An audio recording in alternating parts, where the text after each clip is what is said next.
Guys, deluded, you choosing Golo Kante. I'm back again. I'm here to speak about Koscielny. Initially, around August, I saw his comments in regards to he wants to leave the club in different words, but he wants to leave the club or he's seeking a different possibility when his contract ends in 2020.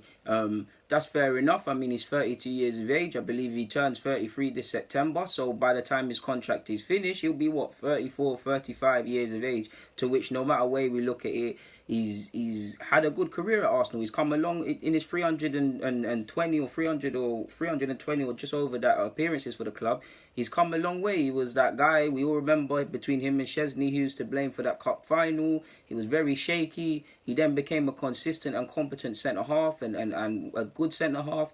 He's now fallen off the last 2 years. He's probably not even in the top 10 centre halves in the world, specifically elite centre halves. He's fallen off. It's fine. It happens, innit? He's had injuries because of Arsenal and the way we've been. He's had to put his body on the line for us, and it's probably come back to haunt him.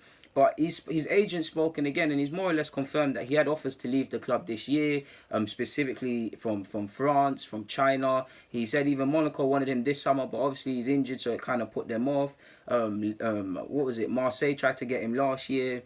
So yeah, while he said that his career in England will be done when he leaves Arsenal, credit to him, he's never not kept quiet about this, and it does need to happen in the sense that we do need to, the same way Monreal's in decent form, we need to look at a left back, we need to look at a centre half. Now I say that there's a lot of centre halves on the books, but the more you do these things and not replacing players and not fixing holes, the bigger it becomes.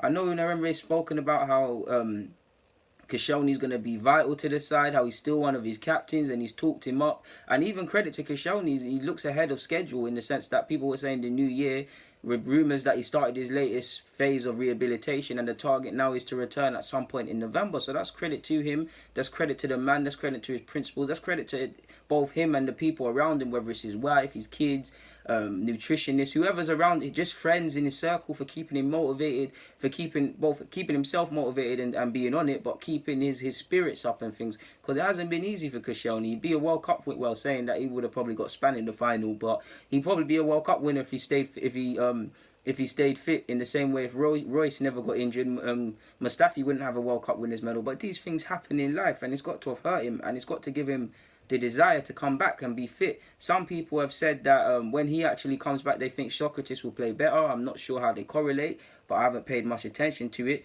But it does look like it's the end for Koscielny. I mean, you keep seeing these reports about wanting to leave. Not even wanting to leave, it's just considering a future beyond this. So in my opinion, between January and next summer, the areas we need to improve are clearly, I actually think we need to sign a central midfielder, but it's not a priority. There's a lot of midfielders. Because something needs to be done with how we play make, and how we play from deep, in my opinion. That's what I'm starting to feel like. If we can sign Croissants from Gladbach, it's cool. We need to look at a left back. We know we needed a centre half, even regardless of Koscielny's injury.